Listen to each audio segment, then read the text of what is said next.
So, how many, can I ask how many people saw or are going to see 50 Shades of Grey? About half, a little less than half, probably.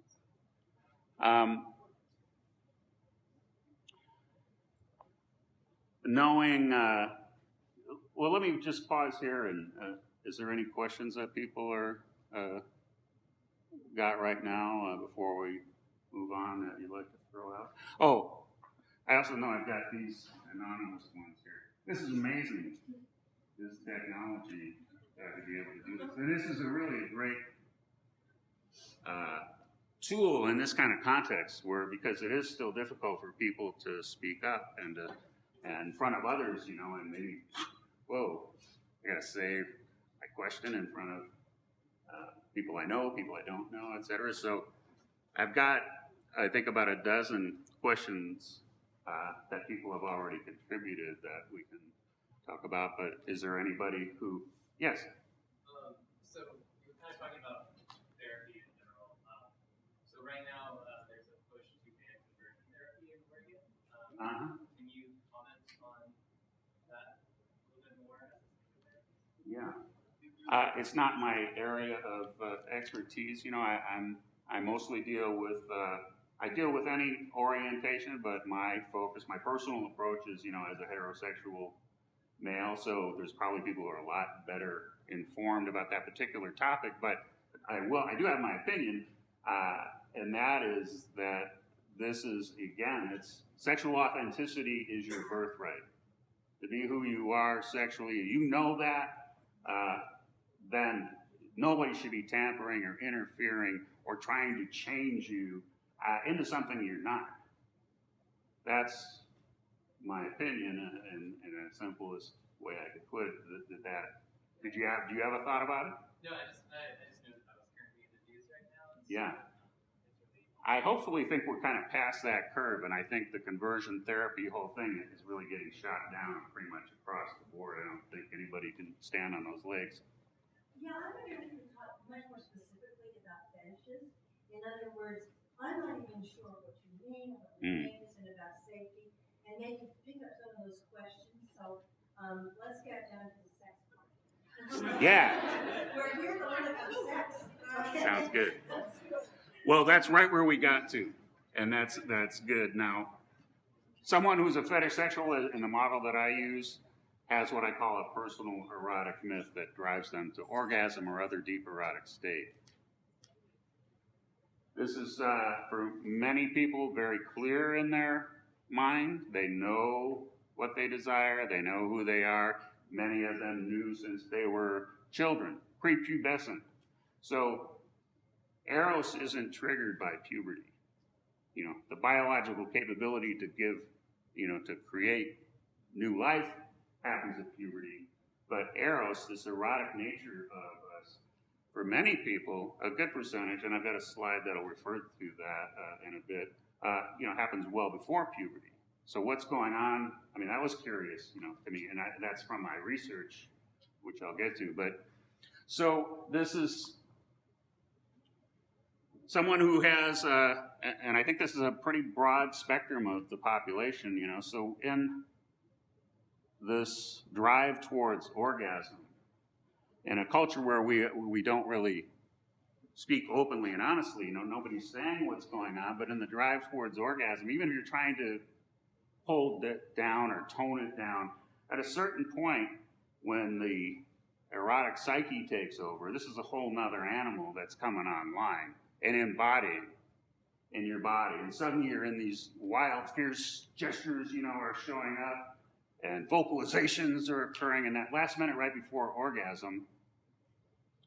This is what I consider like a soundbite from your personal erotic myth that's not going to be held back any longer. Maybe you've been having sex for 20 minutes, 15 minutes, whatever, an hour, and you've just been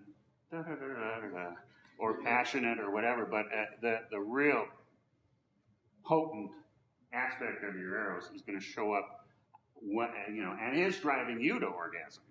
That part kind of just takes over, and it's once it crosses a certain threshold, It's like the freight train, trying to stop. You don't want it to stop. You're going to keep going. But in our culture, we don't really even think about that. Your personal erotic, most personal erotic myths, or many people's personal erotic myths, are so unconscious that people aren't even aware of them themselves. They just know something happened. But if they started to drill down into that soundbite, like harder, or fuck me, or you, whatever, use your imagination. This is a glimpse at some deeper layers of our sexuality that are worth looking more deeply into. As I said, drilling down into this mythic structure that's going on in our unconscious. And this is where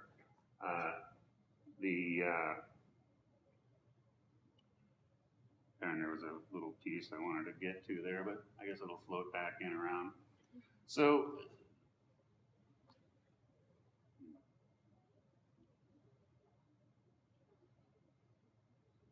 down below in these places that are not so conscious are where one can start to discover more detail about their myth if they don't already know it. So for instance, a client might come to me and say, so I might ask them, what's your desire? And they say, well, I don't know, I just want to be taken. Okay, so that's a great entryway right there. Taken by who? Where are you? What are you wearing? How did you get there? What are they saying? What are you saying? What's your history? Are there any props or other elements in the room? Etc. So this kind of inquiry is what helps people, if they're not already consciously aware of it, start to connect with, I hear that. I see who that is, or get a sense of who that is. Now, this is for people that I'm saying have a fetish-driven sexuality or a mythic-oriented sexuality. That might not be true of everyone. So, I have a saying that sex is friction, eros is myth. So friction sex can be very satisfying and is very fulfilling, and getting off is that's good. I'm happy to get off. But if I'm only staying engaged with friction sex, as I look at it, I could be missing out on this much longer, deeper, more ecstatic journey that I could take with a partner over this longer, for hours, say, or even days. Some people in the fetish realms, will see for 4 or 5 hours in an evening, or could extend through negotiation over a weekend, or longer. It's really whatever two people can agree on, because they want to engage and embody this potent and powerful and compelling part of themselves that can be engaged and even wants to be engaged and invited in that way. So in terms of dominance and submission, which is the theme of the movie, you're bringing in the mythos of a dominant and the mythos of a submissive. Now, that's a broad brushstroke there. There's many nuances and things that could be in there. I look at it basically as the dominant. There's two sides. There's a paradox here, and that's what one of the hardest things for people to engage or to embrace is the paradox. How can I be, just this kind of nasty, domineering tyrant, and also at the same time be a tender, loving, caring man, really be. So that's the paradox. Both of them are true, is what it is. I am both. I can be both. I've been being both for 15 years. It's been the most joyous journey that I've taken to learn how to hold both of those sides of myself in an honorable way that's in line with my values and my agreements and what I've negotiated and with a consenting partner. So, it's really a beautiful dance. When it's working, when you're engaging with a partner in the right way, it's really a dance between those two energies. It's a power exchange, is a classic way that it's put. And it's a power that's really ancient in its roots, as I look at it. We are stepping into, this paradox includes both civilized and primitive. So the primitive side is the part of us from our animal heritage, you know, as mammals. Uh, this is the hot-blooded element. You know, this is alpha beta territory, you know, pecking order kind of psychologies and body gestures that are coming alive in this enactment of this power exchange.